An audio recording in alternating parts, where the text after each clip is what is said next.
Recording. So, good evening. We are continuing the Halachot of Havdala. And actually, it's warm here, relatively warm here, maybe because of the fire of Havdala. We're going to learn today, hopefully, also about the candle and also about the essence. So I was going to send you a message. Please don't bring a light and a weed. That's not for our class. Okay, anyway, so we have an interesting topic here about Besamim. And I thought that when's the last time we learned the Halachot of Besamim? Usually just learn about the Havdala. What do we do for Havdala? But what about smelling any spices? What do we do? What do we do with it? And do we say a bracha? When do we say a bracha? What kind of bracha do we say? So I thought let's just expand from that. We'll start from, after all, we're beginning in Ilchot Shabbat. So we'll start from Reish Tzadi Zayin, 297. And I'm in Seif Dalid. In Seif Dalid, in Reish Tzadi Zayin. So the Shulchan Aruch says, and it's based on the Tur, based on other Rishonim, that's why I brought also this here, the Tur with me. Nahagu, we have a custom, Nahagu levarech al ha'adas kol heichadeh efshar.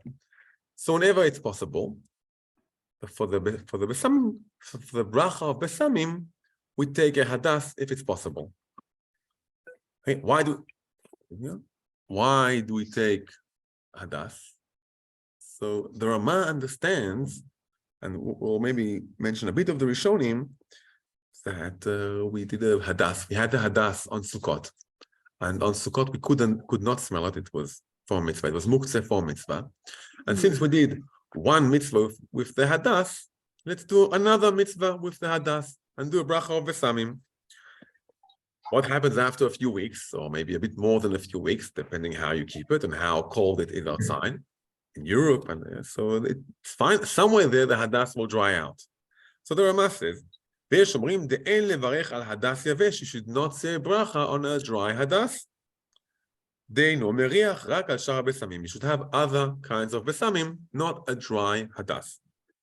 And he said that that's the minhag in our countries. And he said that it looks like that it's better to put a leaf or maybe a few leaves of hadas together with the rest of the spices, and then you smell the rest of the spices, and and you have also a hadas there. So you can see already from here, from the Rama, that the Besamim obviously must have smell. Obviously, it must have smell. No, it's obvious. How could you smell on something which doesn't have any smell in it, right? So obviously, it has to have a kind of smell. We're talking here about a hadas which has maybe a bit of smell. If it doesn't have any smell at all, so obviously we don't see it at all. If it has a bit of smell on it, so here maybe we have this debate. And the Rama says it's better to have something else together with it. And it comes in the question from the Rishonim, and we won't go into it a lot, but it is better to have a hadas from just a regular hadas, not from the mitzvah of the Arba Minim. Just take a plant of hadas, break a branch, and use it, or because it's something which is special, it's also a tree, it's a green forever, it has something special in it. And also hadas is to be in some places. People like the smell of hadasim. It was a common, nice smell. For Australians, it's eucalyptus. Right? That's eucalyptus leaf. That's how I grew up as a kid. It's actually the smells of the eucalyptus. You come and you have a tree, and Which part smell? The eucalyptus, the leaf, the leaf. So you take the leaf, break the leaf, and you have smell. So it's something that people like to it. So it might be called chaviv. Somewhere else in Reish Tetzayin and Reish Vizayin, the Mishnah Berurah discusses about chaviv. That comes before other things. We won't go into it now because our topic is something else. But it could be that the reason of hadas is just because people liked it. It's a very common plant that people used, or maybe that's what it seems from the Rama, because we had one mitzvah with it, let's continue to other mitzvot. They talk about the meaning, they talk about the different attributes, and it's the Hadassah smell, lulav doesn't, or, Right. yeah. So hadass has smell, Yeah. and it's relatively a common plant, one which could be used for but the hadass otherwise, it's a relatively common plant, so you can use the hadass. That brings us maybe more of a wider question, which isn't got to do with Besamim for Havdala. Can I take deodorant and do Birkat Besamim for Havdala or for any other day on deodorant? Let's say I have this container, okay, glass container or maybe wood container. It had the hadass in it for a long time, and now the hadassim dried up. I take the hadass out, but there's still essence of smell in this wooden jar. Can I do besamim on this? So we'll expand a bit on the bracha of besamim, and then hopefully, if we have time, we'll connect it also to the bracha on candles, because it seems like there might be a connection of the bracha between them. So this is an introduction to the bracha of besamim. In all the brachot of Nehenim, when we enjoy food, so Chazal said, "Asur lehanot ma'olam hazeh beli bracha." One shouldn't benefit from this world without a blessing. And typically, the understanding means one shouldn't eat. That's really when the body gets. You feel satisfied. Physically, we enjoy the world. So physically, one shouldn't enjoy the world without a blessing. Now, besamim, on one hand, we enjoy it, but it's more of maybe for the soul. So the body doesn't enjoy it. We don't grow because of smell. It's more for the soul. So the general idea of saying Birkat Nehenim, like Hamotzi and other things on Besamin doesn't apply. But Chazal said, Kol haneshama tehallel hallelujah. All of the souls should praise Hashem, as it says in Tehillim. What's something that only the soul benefits from it? That's smell. Yeah, that's smell. And Chazal established a few brachot. What's interesting, they didn't establish it according to the kind of smell. It's very hard to differentiate between different kinds of smells. I just read an article now about artificial intelligence, trying to build molecules that trying to predict which molecules will have different smells. It's very, very hard because the same molecule or the same structure of just slight differences will have totally different smells. So Chazal didn't define smell by the kind of smell, rather by the source of the smell. So if the source of the smell comes from a tree, and a tree, here we have a bit of a difference between fruit trees, which what's defined the tree for eating, and what's defined the tree for besamim. So hadassim are defined as trees, for example. So if it comes from a tree, we say atzei besamim, borei atzei besamim. It comes from more like weeds, we say isvei besamim.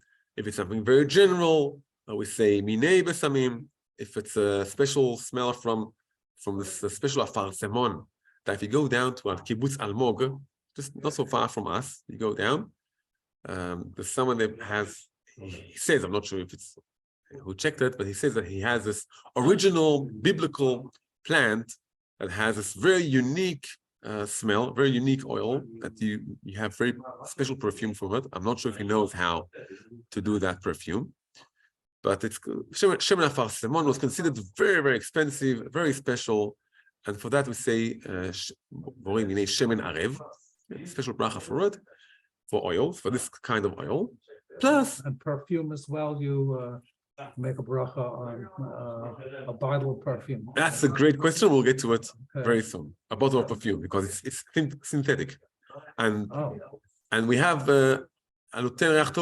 if I have a fruit which I want to eat, so I don't say a bracha on it of besamim, because the fruit now is supposed to be for eating. But if I have a fruit which I'm taking now to smell, if I have an etrog, most of us don't eat the etrog. Okay, you can eat it, cook it, but people usually don't eat that etrog. So if someone smells an etrog for the purpose of smelling it, so he says, so we have those 5 different kinds of besamim. Now, what's very interesting about it, it's first, it goes by the source. Where did the besamim come from? So the source here is very important, and we'll get to it very, very soon. Let's say, like you asked about perfumes.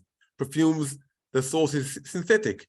When I don't have a source, I have this wooden jar that has some smell in it, but there's no source of besamim in it. Do we say a bracha or no? What if it's a bad smell? So we don't say a blessing on a bad smell. Even some poskim I saw wrote that we don't say a blessing on coffee, although we can see the coffee because it's a nice smell. It's not considered a perfume. And here comes maybe the definition. If this besamim are made for perfume, we say the blessing on it. But if it's just to purify the air, to like a deodorant, to clean, to get rid of bad smell, so there's no bracha on it. So we need to say a bracha. First, we need to know what the source is. Where does it come from?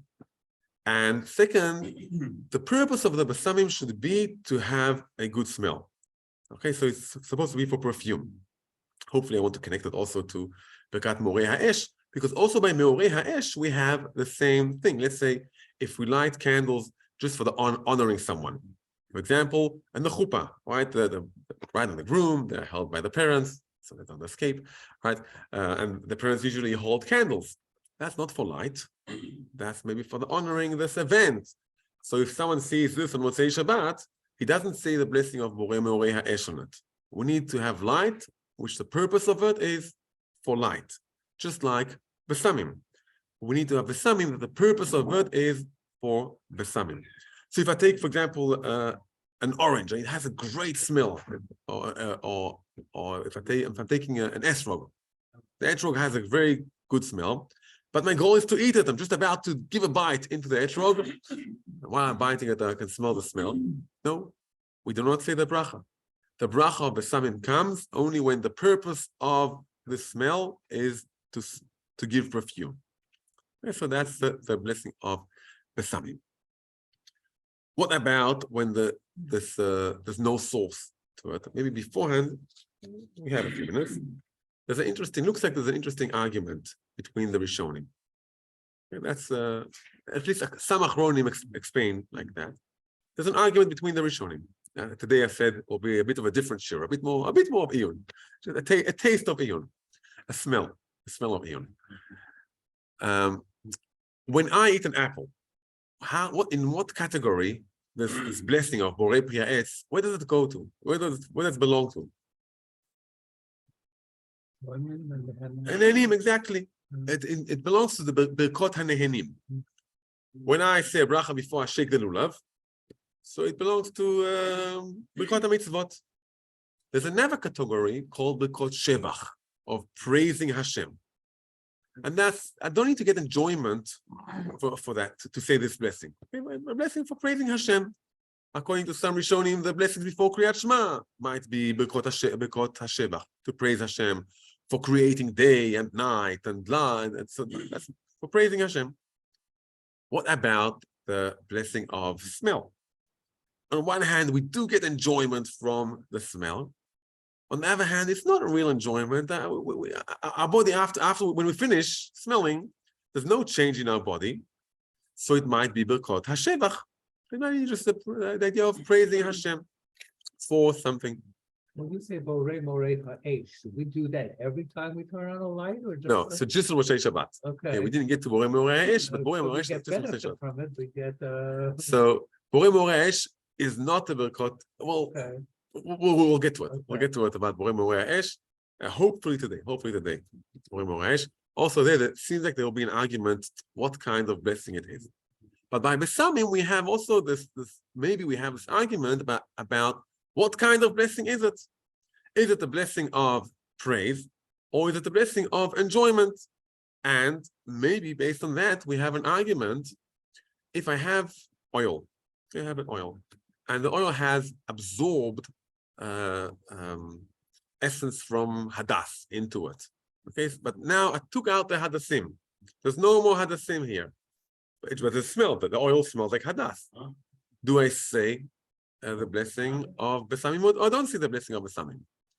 The same for there's something called mugmar. I'm not sure how you call it in English, when we burn something and it has smoke, like ktoret essence. Yeah, so we burn it, like the ktoret, the incense, right? When we burn it and we can smell it, so as soon as the smoke starts to come up, we can say the blessing. And we can smell it, then we can say the blessing. Let's say if everything burnt out already, but there's still smell in the room, can we say the blessing or no? So if it's just for nehenim, for enjoyment, I'm enjoying the smell. What do I care where the smell comes from? But if it's because Hashem, of praising Hashem, so maybe I have to have here something that I can touch, I can point at. Maybe I have to have some of the ashes still left here. That's an argument. So we have an argument between the Rishonim, whether I have to have some of the source, okay, the ikar, as they call it, left here or no. Seems like that everyone agrees that if there's no source at all, okay, so we don't say a blessing. And the example brought in the Shulchan Aruch is, I have this wooden jar. This wooden jar I had inside it Besamim for a long time. And now I emptied out the jar. So now there's no source at all. It's just the smell is just there. In that case, for sure we don't say borei, whatever it is. Besamim, there's no bracha. So if you want to summarize it up, we can maybe have here 3 categories. When there's no source at all, just a smell without any source, then we don't say a bracha. We don't say bracha. If we can see the source in front of us, that the oil has still spices inside it, we can hold the branch of the eucalyptus, we say a bracha according to the source. And if maybe some of the liquids of the essence went into the oil, or there's still a bit of ashes there, there's still something smoke here, we can still see something. So then we have an argument between the Rishonim, and the Achronim say, if someone wants to say a blessing, he can say the blessing of Minei Besamim. So that's 3 categories we have. Why am I bringing this? Because when we have Havdala, okay, I have here this case of spices. Now it's empty. It has to have something in it. If it's totally empty, just a smell, we can't say a blessing on it. You ask about perfume, about synthetic. So here we have a question, we have an argument, and from many Achronim say you can say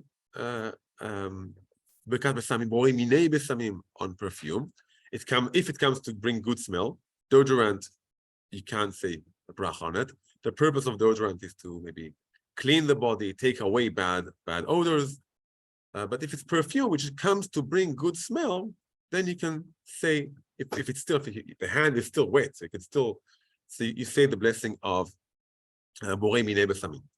And the reason is, well, the fact that in the past it didn't have a good smell, and now we changed it, since Hashem gave us the ability to change those molecules, and He created those molecules, so we say a blessing of Borei Minei Besamim. Some poskim hold that since it started from a bad smell or something with no smell at all, some of them are made of petroleum. I think some of the perfumes and other things which I'm not sure. Maybe we don't even want to know what it's made out of. So we don't say a blessing on it. However, Rav Ovadia and later on also Rav Eliezer Melamed, they hold that you can say a blessing of Borei Minei Besamim on the perfumes. One more halacha before we go to lighting the candle. We said that the Chazal established 5 different blessings of Besamim. Atzei Besamim, Isvei Besamim, Minei Besamim, Shemen Areb, and Hanoten Reach Tov Perot. The custom of the Ashkenazim is that in Havdala we say only Borei Minei Besamim. Borei Minei Besamim is like the shehakol for food. So if someone said shehakol by mistake on bread, it's yotze, it's fine. If someone took a branch of a tree and said Borei Minei Besamim, he's Yotze. He's Yotze. And since people didn't know what's a tree, what's a bush, what's a weed, what's Chazal, the Ashkenazi minhag is just say Borei Minei Besamim, and that's it. Sfaradim have the minhag to say on each kind, whatever it is. Some take a mixture, some Ashkenazim take a mixture of spices, which are also trees, also weeds, and then you don't know what to say, so you have to say Borei Minei Besamim to take both of them together. I had learned you cannot use the Ketoret or the Besamim from the Ketoret that was used in the Beit HaMikdash. Right. So you can't use the Ketoret in the Beit HaMikdash if it's made exactly in the same way. The 11 spices, and you mix them up to the same portions, but you can take, let's say, one or two of those spices of the Ketoret and use it as Besamim. We'll learn one halacha about the candles, and then B'ezrat Hashem, next week we'll continue the halachot of the candles, or maybe two halachot. So because there's something in candle which is very similar to Besamim. The same as Besamim, we say the bracha of Besamim only if it's made to give good smell. Also by a candle of Borei Morei Ha'esh, we say the blessing only if it's there to give light. But if it's there for other reasons, for the honoring Chatan and Kala, for honoring a dead person or whatever, so we don't say a blessing of Borei Morei Ha'esh. The purpose of lighting the candle needs to be to give light, and not for honoring or other reasons. And that's very similar to Besamim. There's another similarity. We mentioned there might be an argument between the Rishonim whether Birkat Besamim is a bracha of praising Hashem or bracha of benefiting, Birkat enjoying the world, Birkat Hanenim. There might be the same argument between the Rishonim, on Achronim actually, about Borei Morei Ha'esh.